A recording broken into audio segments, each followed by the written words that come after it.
Hello, good people. Thank you for tuning in. I really appreciate all your support and feedback and the effort you guys are putting in to help me figure this stuff out. You are advancing my knowledge. I love that. And I hope I'm doing the same for you. That is my goal with these videos. Anyhow, this is my 44th post. I've almost had my YouTube account for 2 weeks now.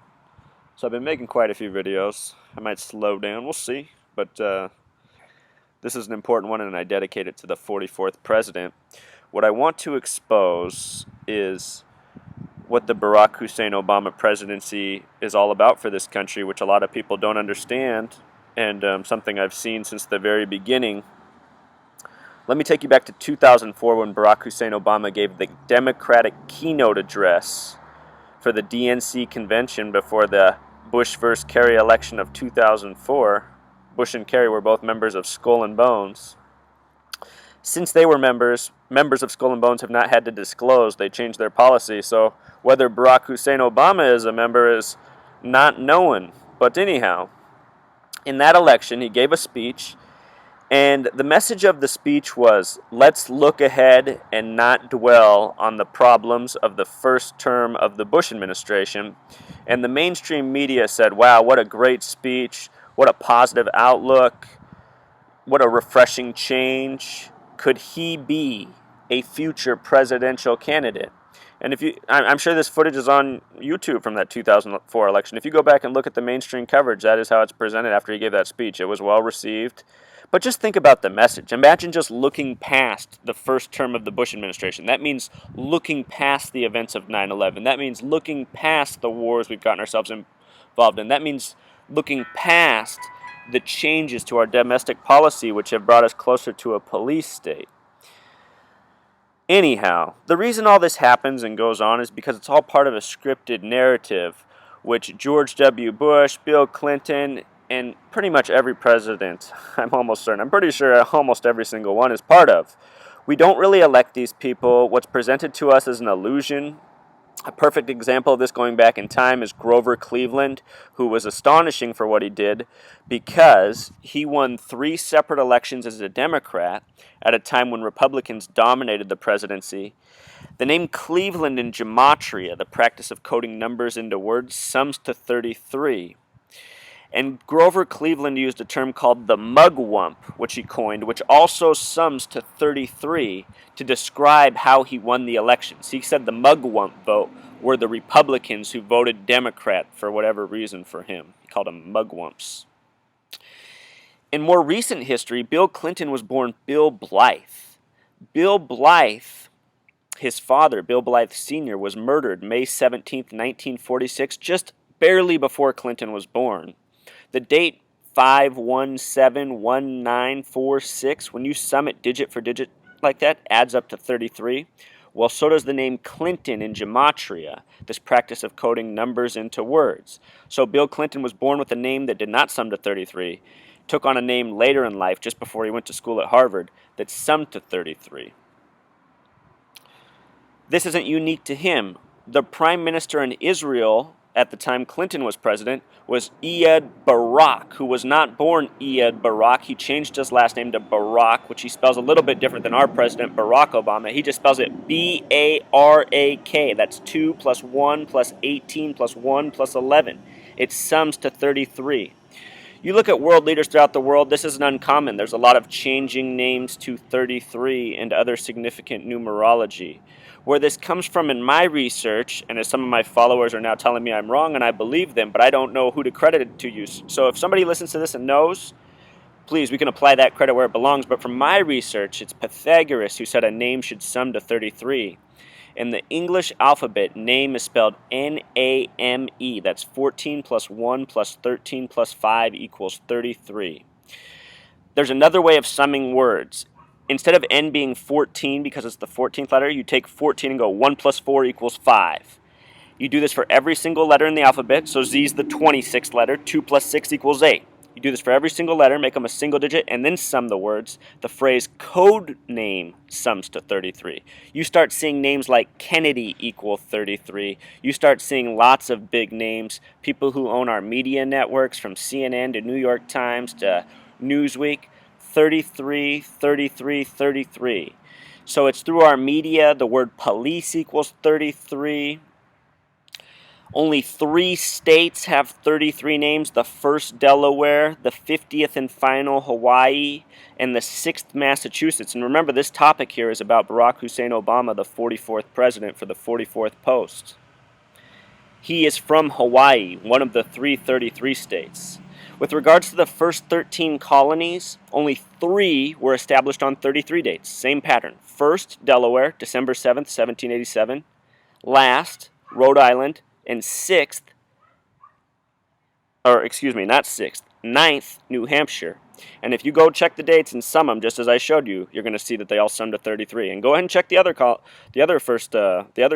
of the 13 colonies. You will see none of them sum to 33, but they do have other significant numerology. There's a lot here. The point I'm getting to is this number coding has existed before our country began. It's existed in many presidents since, and it's all through Barack Hussein Obama. That's what I'm going to expose to you. I want you to investigate this further. I want you to question me thoroughly. But before I quite get to that, I want to tell you why this is important and why this is effective. I now have this knowledge. I can explain it clearly to people.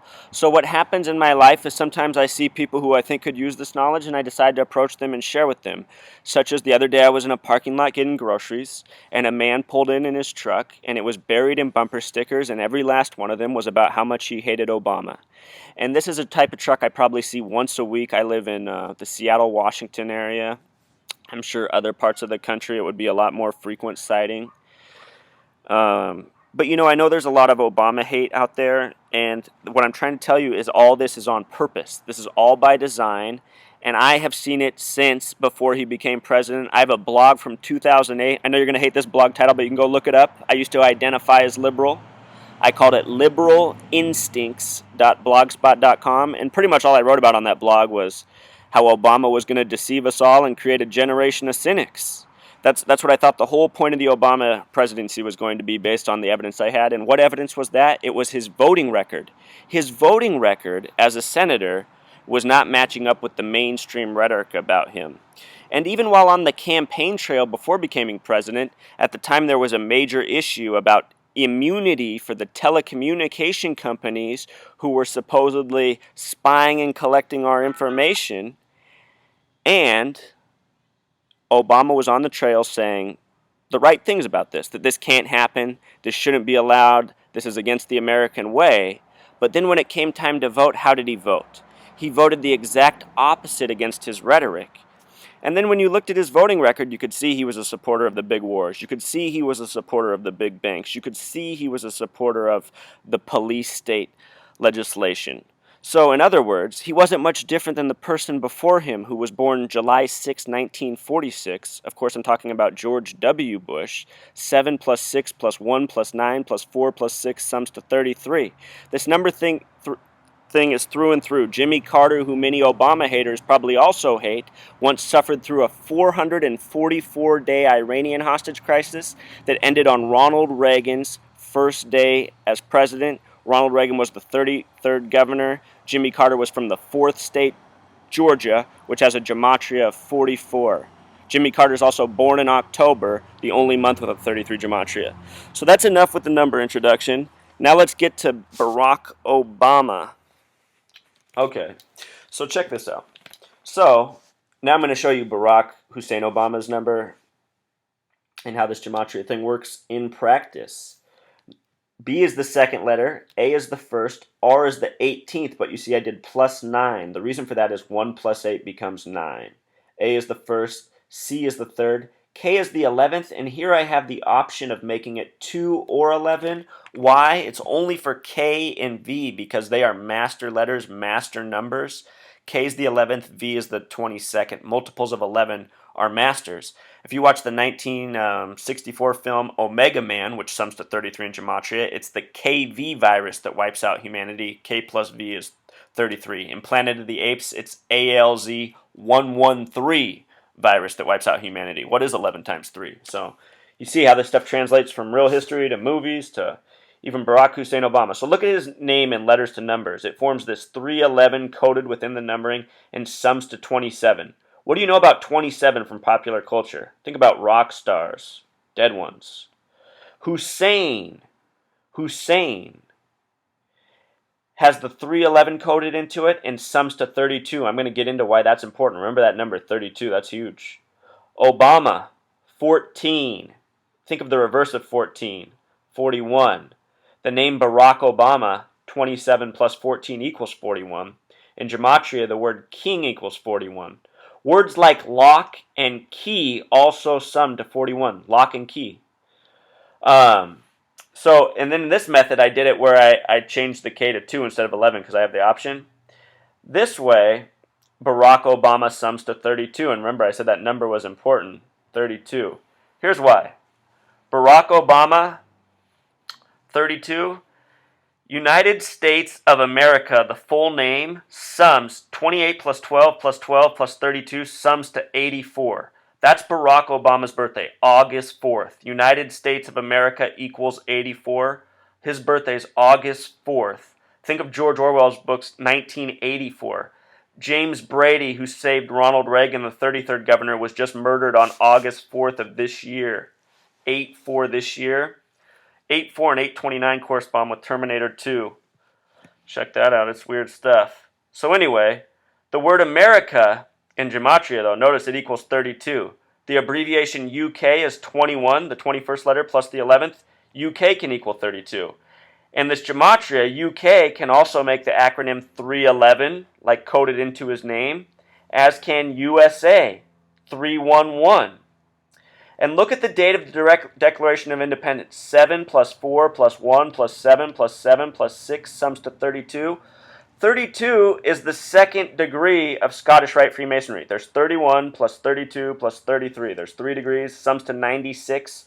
The word knowledge equals 96 in gematria, as does the word Satanism. Also interesting. One more thing. Remember, Barack Hussein Obama is the 44th president, right? 44th president. Oh yes, I forgot to mention the acronym USA. If you sum it up the full way, 21 plus 19 plus 1 equals 41, just like king. Some people say Barack thinks he's the king. I think they just put that stuff out there so we get it in our brains. It's subliminal programming. But anyway, Barack Hussein Obama is the 44th president.